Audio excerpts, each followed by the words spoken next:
All right, Mrs. McKee, can you please just take a brief second to introduce yourself and a little bit about what you do for in the company you work for? Sure. My name is Britta, and I'm a senior finance manager at Confluent Medical Technologies. We manufacture medical devices, and most of those medical devices are very, very tiny little things designed to go inside your heart. And our goal is to improve and save lives. I've been with Confluent for 6 years, and I've worked in corporate finance for more than 20 years. And in my current role, I oversee financial reporting, budgeting, and strategic analysis. I work closely with the CEO, the CFO, and other cross-functional teams to ensure that I'm supporting key business decision and long-term company goals. All right, well, that was very insightful. I'll kind of just start by jumping into the first question I have for you.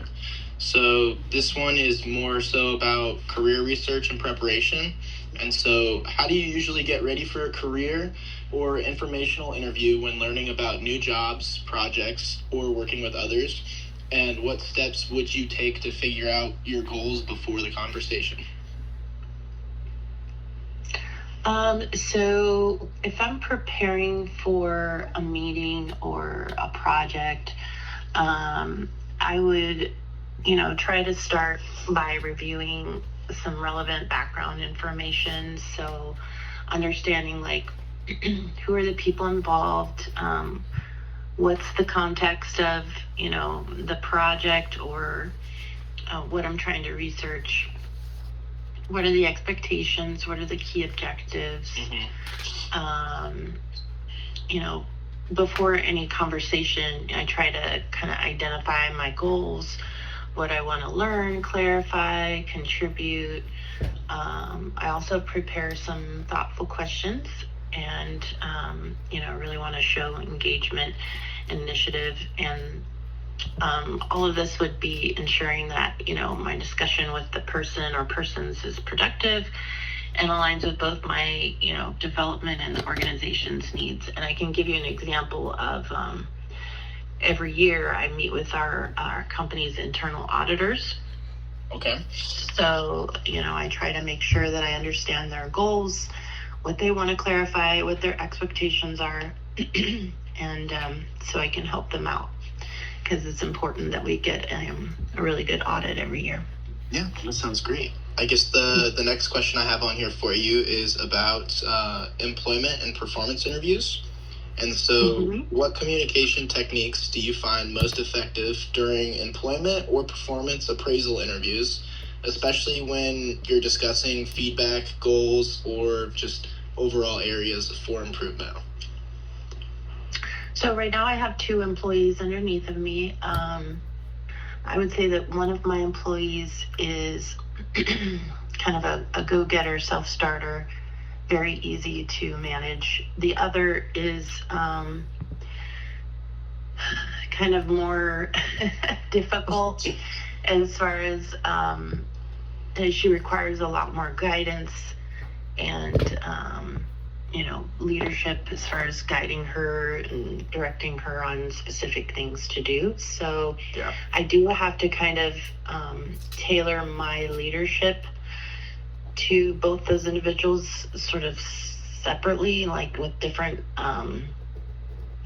approaches. So I would say overall, if I'm giving feedback or areas of improvement, I try to make the discussion sort of collaborative rather than, kind of a one-sided, I don't want them to ever feel like they're getting in trouble or anything. So when I give feedback, I use specific examples. I measure them I try to get those examples linked to, some outcomes. And then I try to balance constructive criticism with some recognition of achievements. I also, encourage employees to share their perspectives, their own personal goals. Really want to maintain a respectful professional environment while still kind of giving, having dialogue about what can be improved upon. Mm-hmm. Perfect. Yeah. All right. Well, the next question I have for you is, in your experience, what kind of interview questions, whether it be opened, closed, primary, or secondary, tend to produce the most meaningful conversations, and how would you decide which to use in a given situation? It kind of depends on the personality of the person that I'm interviewing. I tend to give open-ended questions to people, rather than like yes/no questions or, like a solve this type of equation type of question. The reason is I really a lot of times like to listen to how somebody is formulating their thoughts and coming up with an answer, because a lot of time in the formulation of their thoughts you can get a sense of how they think and how they problem solve.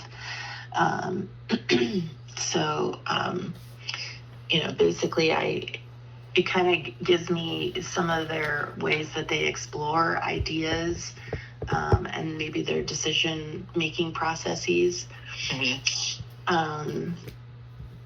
And then once they answer, I'll give like a secondary question sometimes to dig deeper, and if I feel like, I want to learn a little bit more about that, or if I feel like they really didn't answer the question and I want them, to get down to the level that I'm trying to get them to. So. Okay. That's great. All right. And then the next one is, how do you ensure that your interviewing or evaluation practices remain ethical and professional? And have you ever needed to navigate a sort of situation that involved an inappropriate or, I guess, potentially illegal question? Yes, I have. So for me personally, I would never ask someone anything about their age, their marital status, family status, background, mm-hmm. Socioeconomical or any of that. And I have had been in panel interviews where someone asked a question about the person's race. Mm-hmm. And immediately everybody was like, and so I just sort of jumped right in and asked another question quickly to sort of rescue the both the interviewee and the interviewer, and then kind of afterwards sort of took that person to the side and said, hey, just so you know, can't really ask that in an interview, it's not really appropriate. Yeah. And they were asking to sort of try to bond with the person, but I said, there's other things you can bond about, versus that, because they were like a similar race. So, even when somebody's a similar race, you should avoid that completely. So. All right, and then the next question kind of switches up the dynamic, and it goes towards more of the idea of what do you see as the main communication differences between being in a group of people versus being in a team of people? And then as well as how have your roles and shared goals shaped how your team has collaborated on projects? And then if you could also provide an example, that would be great. Sure. My team of three, we all three work independently. However, we work interdependently, if that makes sense. So we all, my two analysts that work for me, one focuses more on the accounting responsibilities, and one focuses more on the finance responsibilities. So accounting being kind of what happened, and Yeah. finance being more of what will happen. And together we put together some, we produce not only our financial results, which tell what did happen, but we also add on to that our financial forecast. So, for example, this past month, we were reporting our actuals from January through September. So that was one of my team members. And then my other team member took from October through December and a forecast. And so together they create a full year view of what we think will happen. So they have to work together on, on the same spreadsheets. They have to coordinate timing of that sort of thing. And so we all have, we have kind of a timeline during the month of, this day the accountant does this, and the next day the finance person does this, so it's all smooth and we're not running into each other. And at the end, I'm kind of doing like an overall evaluation of how everything looks together and putting it into a PowerPoint. And so, it works really well right now with the three of us doing that. Collaborate. That's great to hear. I guess this next question kind of leads into what you were just describing about, but how would you describe your leadership style when working within a team? And I guess how do you balance like that kind of power distribution and encourage open communication between the leaders and the members of your team? So I find in the level of work that I do and my employees do, I need to give them some independence. They are, typically they've been in their career 10 to 15 years. They, are self-starters. They don't need me to, micromanage them. So, I don't lead with a lot of authority and, bossiness, I guess. Yeah. I'm more like, here are the expectations.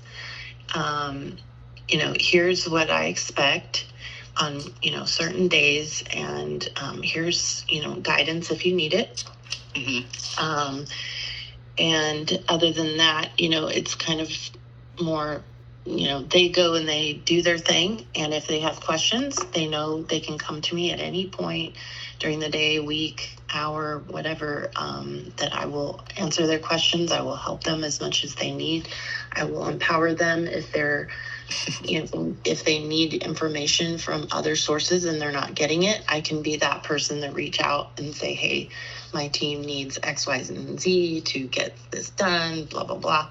So, it's more of like, they take ownership of their pieces of the work, and I make sure that if they run into any roadblocks, I'm helping them, get what they need. So well, that's great. And then this next question it's kind of about the same subject, but it's more leaning towards kind of, I guess, the events of the pandemic and the repercussions of that. And so I'll just jump right into it. So with so much virtual communication today, what adjustments have you made to keep your team's online meetings productive? And I guess as well as what kind of adjustments has your company made as a whole? And how do you and the company maintain participation and accountability for everyone in that environment? Okay. So the company did allow quite a few people to go to like a virtual or work from home environment. And a lot of those people remained working from home. Some folks did come back in like a hybrid type situation, and that's my current, I was 100% virtual, and then now I'm back hybrid. I'm at home 3 days a week and in the office 2 days a week. Okay. And I actually like that because I think you mentioned collaboration. So I like to collaborate with people in person, and then I do have to meet with some folks like auditors and other third parties occasionally. So I don't mind it. Now I do have one of my employees is the same. He's hybrid with me, and then the other one is 100% virtual. So sometimes that can cause some jealousy between the two. Whether, ironically, the sort of the 100% virtual person sometimes wishes she could collaborate with us in person, and then the hybrid person sometimes wishes he could be 100% virtual. So yeah, I think that you're always going to have a little bit of that where maybe somebody feels like it's not fair. But unfortunately, I'm kind of going with what my managers have decided, so it's not really up to me. So because of that, I kind of just have to make sure that that we're making sure everybody's accountable. I have regular one-on-ones with both of them. One of them is kind of quiet, and so I try to make sure that, because she's virtual, that her needs are getting met, and that her input is being brought into, if we have Zoom meetings or, just trying to make sure that she's speaking up and she feels included with everything that's going on. Yeah. So it's challenging for sure. And sometimes, sometimes I struggle with it, but it's kind of the new way of things, and you just kind of have to go with it. Yeah, that was great. Let's see. This next question is kind of more of a generalized question regarding your company as a whole, but what types of meetings are most common within the workplace, whether it be information sharing, problem solving, or just ritual activities? And what kind of techniques help you ensure that the meetings themselves run efficiently and can lead to a place of clarity to where you guys know what your next steps are? Well, I would say that depending on who is running the meeting, sometimes they're quite chaotic and sometimes they're very organized. Yeah.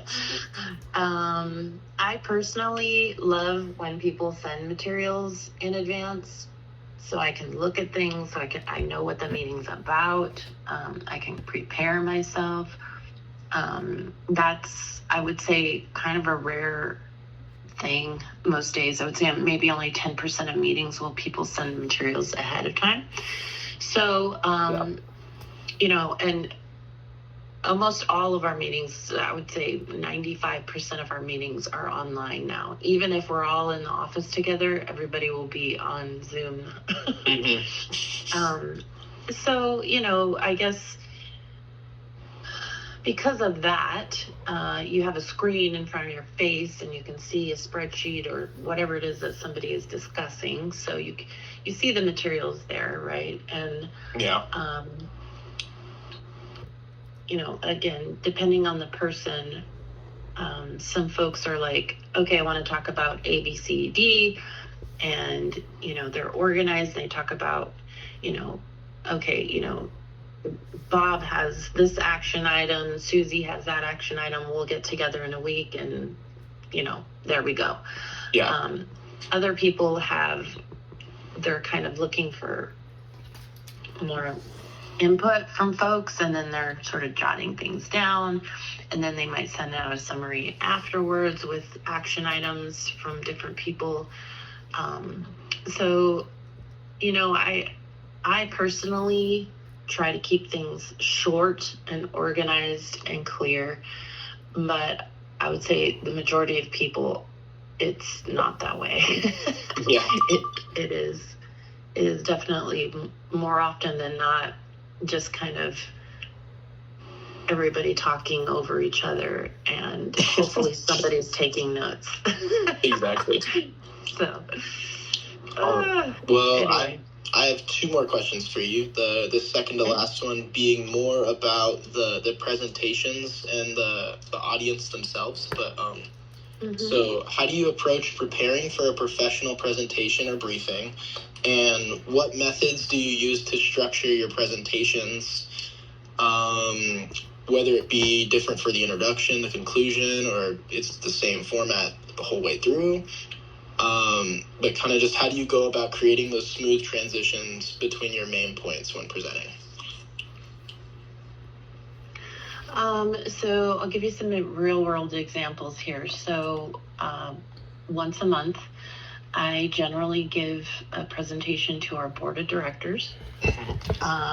Now, that of course is extremely formal. And I know exactly who they all are, and I know their level of expertise, the types of questions they're going to ask, the priorities that they have.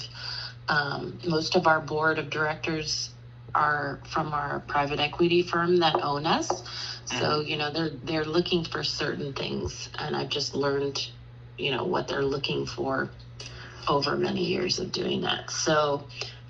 In that case, I have a very scripted, structured PowerPoint that they expect, and I don't deviate from it too much because, they know, they already know what's going to be on page 1, page 2, page 3. Yeah. And I just kind of talk through what our results are, reasons why we might be off, whether it's better or worse. Kind of, I already know the questions they're going to ask, so I kind of already answer those questions on the slides. Now, the other type of presentation I give is once a quarter. I give a presentation to all of our employees, which is about 2,500 people on Zoom. Our financials. So it's a similar content. However, it's more about presenting to people who don't necessarily understand a lot of financial terms. So I try to make it more simple and easier to understand. I kind of leave open-ended questions, or I leave room for questions, knowing that, some folks, like a person that's on the manufacturing floor making a product is not going to ask the same type of question as, our board of directors. Yeah. So, I kind of just tailor them in different ways with different, I don't know what you want to say, but more like one has a lot more detail and is more tailored to the exact audience, and the other one's a little more open-ended. Yeah. All right. And then this last question I kind of just came up with on the fly as you were kind of just giving your responses back, because a lot of it was very knowledgeable and insightful. But looking back on your career, how has your communication skills evolved from when you first started to where you are now? And what advice would you give a student like me about developing these skills early on, and to kind of the best way to prepare for the workforce? Great question. When I was young and just out of college, I was scared to death to speak in front of anyone. And I would say the thing that helped me the most was becoming an expert in whatever it was I was talking about. And that, was sometimes putting in some extra time, at the office, or maybe studying something a little closer, reaching out to colleagues, reaching out to management to understand more, so that my level of comfort and confidence grew, so that as I, had to and to be honest, back then I didn't have to give a lot of presentations, but as I started to be required to do so, whether it was just piping in on a quarterly call or even just a sentence or two, where it scares you when you're speaking to thousands of people. I just have found that if my technical skills about whatever subject it was, and if my knowledge about that, if I knew the subject forwards and backwards, I felt so much better, because I felt like I wouldn't be caught off guard by any type of question. So definitely, being as confident as possible in the subject. The other thing too is, I would say being as clear and concise as possible, because if you have a slide that has 50 lines on it, you might lose them, versus if you have your 3 main points or something, and then you can elaborate on those as you're speaking, but you don't want your audience to spend a lot of time reading what's on the screen. You want them to be listening to you. Okay. So those are kind of some things that have helped me a lot. Also just listening to the audience too, because if you have a situation where you're giving a presentation and you need to listen for questions, just really listening and then sort of pausing for a moment and thinking about your response, I think helps kind of calm the nerves a bit. All right, well, that was all I had for you. Thank you very much for your time. A lot of this was very informative, and I appreciate you taking your time to speak to me. Absolutely, Connor. Really nice talking to you. Yeah, have a great day. You too.